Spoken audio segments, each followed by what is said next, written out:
Então, quebrando o gelo sobre Jesus e a salvação. Qual foi a última vez em que você sentiu paz? Vivemos tempos de intranquilidade, né? Todos queremos ter paz, mas poucos realmente conseguem alcançar a paz. A angústia está por toda parte. E como resultado, nunca a sociedade foi tão dependente de medicamentos para manter a calma. Há hoje uma pesquisa muito grande sobre falta de paz, depressão, muitas pessoas querendo tirar a própria vida. Nunca tantas pessoas atentaram contra a sua própria existência, contra a sua própria vida. É impossível tornar o mundo um lugar perfeito agora, mas é possível alcançar a paz em Jesus. Ele viveu, sofreu e morreu para garanti-la a nós. A paz não é a ausência de conflito, nem uma doce ilusão. Cristo disse: deixo com vocês a paz, a minha paz lhes dou. Não a dou como o mundo a dá. Que o coração de vocês não fique angustiado, nem com medo. João capítulo 14, verso 27. Então, nesse estudo aqui, nós vamos estudar sobre a salvação e como obter a paz que Cristo nos concede e nos oferece, né? Aí em Lucas capítulo 15, verso 3 a 7, conta-nos a parábola da ovelha perdida. Havia 100 ovelhas, um pastor tinha 100 ovelhas.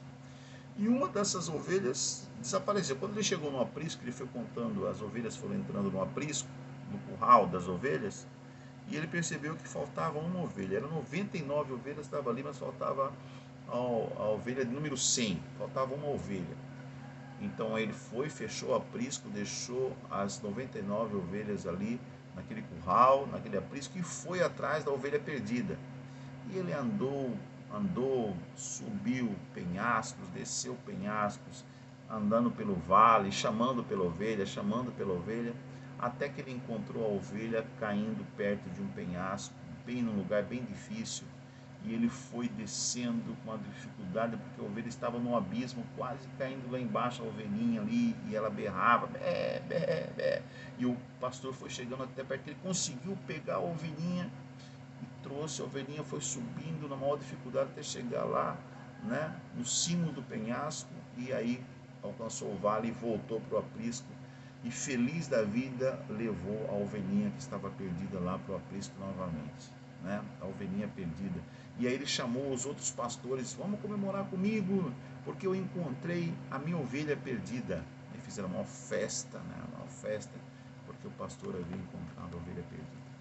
O pastor, ele arriscou a sua vida, ele andou, subiu, desceu montanhas,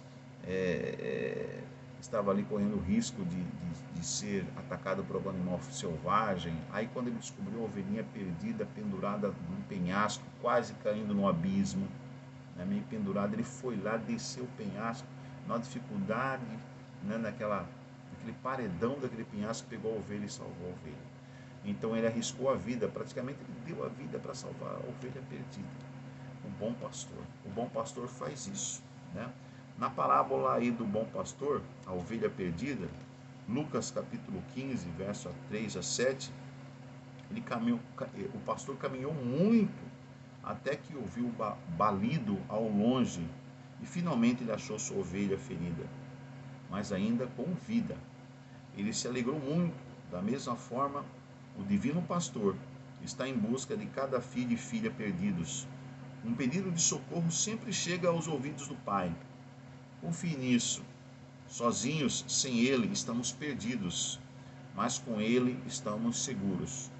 Tem você andado longe dos caminhos de Deus e está ferido pelos espinhos do mundo? O bom pastor Jesus deixou o céu para salvar você. O primeiro texto de hoje nós encontramos em Romanos capítulo 5, verso 12, para responder a primeira pergunta. A primeira pergunta é a seguinte: Vamos lá, Romanos 5,12, já vai abrindo a Bíblia aí. Qual é a consequência final do pecado? Né? Antes, porém, de nós respondermos essa questão, vamos fazer oração. Querido Pai, Paizinho amado, Tu que estás entronizado acima dos querubins e que guarda todo o universo e também guarda os nossos corações e está ouvindo nossos clamores, as nossas súplicas, os nossos pedidos e os nossos agradecimentos. Agradecemos, ó Senhor, por tudo que temos. Agradecemos pela vida, pelo privilégio de estarmos aqui com a Bíblia, com a Tua palavra aberta para estudarmos. Pedimos-te, Senhor, o Teu Santo Espírito. Derrama sobre nós Teu Santo Espírito na chuva serôdia, para que nós sejamos cheios da Tua vontade, cheios do Teu querer, cheios do Teu proceder e santificados e purificados no sangue do Cordeiro Jesus. Pedimos a Tua iluminação, Tua inspiração na compreensão do estudo da Tua palavra. Te agradecemos por tudo, continua conosco agora e sempre, em nome de Jesus. Amém. Amém. Então vamos continuar. Romanos capítulo 5, verso 12. Qual é a consequência final do pecado? Romanos capítulo 5, verso 12. Diz aqui a palavra de Deus em 5,12. Portanto, assim como por um só homem entrou o pecado no mundo, através de Adão entrou o pecado no mundo, e pelo pecado veio a morte, assim também a morte passou a toda a humanidade, porque todos pecaram. Então a consequência final do pecado foi o quê? A doença? A solidão? Não, foi a morte. A morte. Todos pecaram e agora todos herdaram de Adão o quê? A morte. Então nós estamos fadados a morrer. Um dia nós vamos morrer. A não ser que Cristo volte logo e nós nos encontremos vivos para sermos transformados num abrir e fechar de olhos para encontrá-lo com Ele nos ares, né? Mas fatalmente, quando uma pessoa nasce um bebê, a pessoa já sabe que o final daquele bebê, sabe que o final daquela vida é a morte, né? Porque nós somos, nosso ancestral, Adão, o primeiro pai, né? Aceitou o governo da morte. Então o salário do pecado, por sermos pecadores, é a morte, certo? Segunda pergunta, o ser humano é capaz de resolver sozinho o problema do pecado, consequentemente o problema da morte? Vamos ver o que diz Jeremias 2:22. Será que o ser humano consegue resolver esse problema? Em Jeremias capítulo 2, Jeremias é um livro lá no Velho Testamento, que está antes de Ezequiel, tá? Depois de Jeremias vem Lamentações, depois de Lamentações vem Ezequiel. Aí, lá em Jeremias, no capítulo 2, verso 22, tá? Jeremias 2:22. Parabéns quem já encontrou ali. Parabéns. Aqui. Jeremias 2:22. Está escrito o seguinte a respeito se nós podemos ou não resolver esse problema aí, resolver sozinho o problema do pecado. Aqui 2:22 diz assim a palavra de Deus: mesmo que você se lave com salitre e use muito sabão, a mancha da sua iniquidade, ou seja, do seu pecado, da sua iniquidade, da sua transgressão, continua diante de mim, diz o Senhor Deus. Mesmo que você se lave com salitre e use muito sabão, a mancha da sua iniquidade continua diante de mim, diz o Senhor Deus. Então a resposta da pergunta é a seguinte: o ser humano é capaz de resolver sozinho o problema do pecado? Não, não é capaz. Não tem chance, né? Sozinho ele não tem chance. Pergunta número 3, como Deus resolveu o problema do pecado? Aí Deus solucionou essa situação. Como? É Romanos capítulo 5, vamos lá, depois de Atos, do Novo Testamento agora, é o livro de Romanos. A gente vai estudar muito Romanos ainda, tem muita coisa que o apóstolo Paulo diz aqui no livro de Romanos. Romanos no capítulo 5, verso 17 e 19. 5, 17 e 19. Se a morte reinou pela ofensa de um homem, que é Adão, e por meio de um só, muito mais os que recebem a abundância da graça e o dom da justiça reinarão em vida por meio de um só. Quem que é esse um só? A saber, Jesus Cristo. Jesus Cristo. Sim. Portanto, assim como por um uma só pessoa, por um só veio a ofensa, assim como por uma só ofensa, Adão, a ofensa de Adão, veio o juízo sobre todos os seres humanos para a condenação, assim também, por um só ato de justiça, veio a graça sobre todos para a justificação que dá vida. Porque como pela desobediência de um só homem muitos se tornaram pecadores, assim também, pela obediência de um só, Jesus, muitos se tornarão justos. Então, quem nos resgatou? Como que Deus resolveu o problema do pecado? Através do quê? De Jesus o justo. Deus enviou o seu Filho, Cristo, enviou Jesus para, pelas suas atitudes, sua vida e sua morte vicária na cruz do Calvário, salvar a humanidade. Então, Deus enviou Jesus para resolver o problema do pecado. Enviou seu Filho, Cristo Jesus, para resolver o problema do pecado. Agora, como somos justificados e salvos? Será que eu sou justificado e salvo porque eu fiz boas obras, porque eu sou bonzinho, porque eu tenho várias obras de caridade que eu fiz e com essas minhas obras de caridade eu comprei a salvação? Vamos dizer assim, como pregam, né? O Espiritismo, por exemplo, prega-se, quanto mais caridade você fizer, você estará salvo, né? Isso vai pesar a seu favor na balança, então por causa das suas caridades e por causa dos seus atos de bondade, você vai se salvar. Não é bem assim. Nós não somos salvos por nossos atos de caridade, tá bom? Porque até a nossa justiça, até as coisas que nós fazemos de bom, para Deus é como trapo de imundícia, não vale nada. O que é trapo de imundícia? É aquele pano que as mulheres nos tempos bíblicos usavam para lavar-se ou para limpar-se da sua menstruação, Isso que é trapo de imundícia, entendeu? Aquele pano sujo, nojento, tá? É um trapo de imundícia. Então, nossa justiça, os nossos atos de bondade, nossa caridade, para Deus, é como um trapo de imundícia. Isso não serve para nos salvar.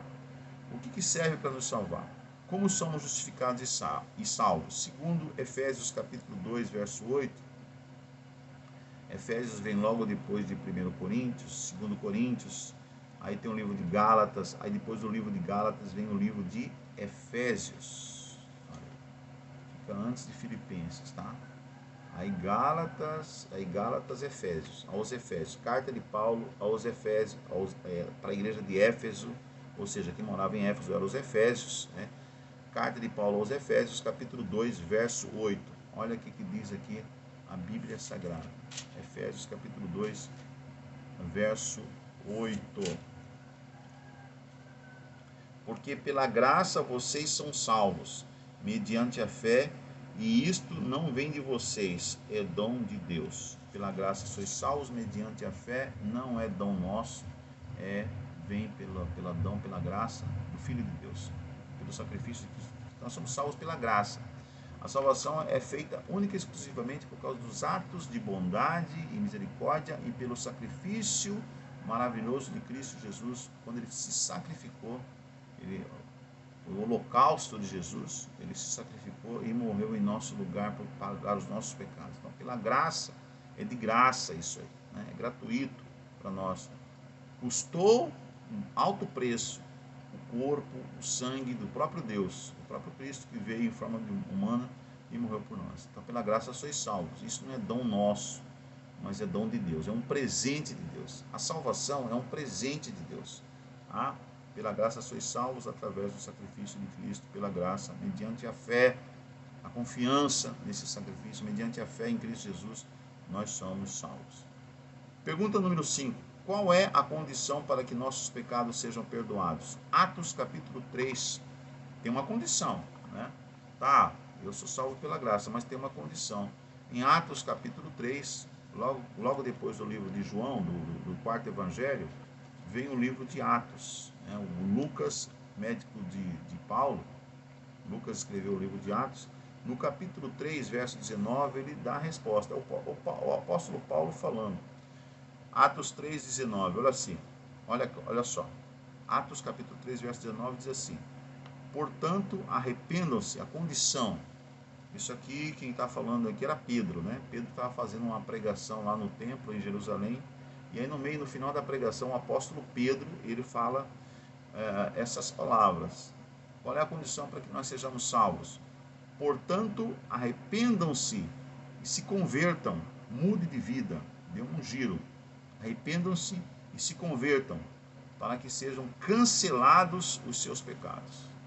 Então nós temos que nos arrepender e temos que mudar de vida. Temos que converter, convertam-se, arrependam-se, convertam-se, para que sejam cancelados, para que sejam perdoados os seus pecados. Então essa é a condição, né, para que sejamos salvos. Sem isso não há salvação. Sem arrependimento, sem confissão de pecado, sem confessar a Deus seus pecados, sem arrependimento, sem mudança de vida, ou seja, conversão, sem a conversão não há salvação. Compreendeu? Então você tem que tomar uma atitude aí. Vai depender de você. Deus já ofereceu a salvação, mas você tem que fazer algo. Eu volto no próximo vídeo, para a gente continuar sobre esse assunto de Jesus e a salvação. Não deixa de dar o seu like aí, tá? Quem não está inscrito, se inscreva. Quem não compartilhou, compartilhe o vídeo e faça os seus devidos comentários aí, tá? Vamos no próximo vídeo aí.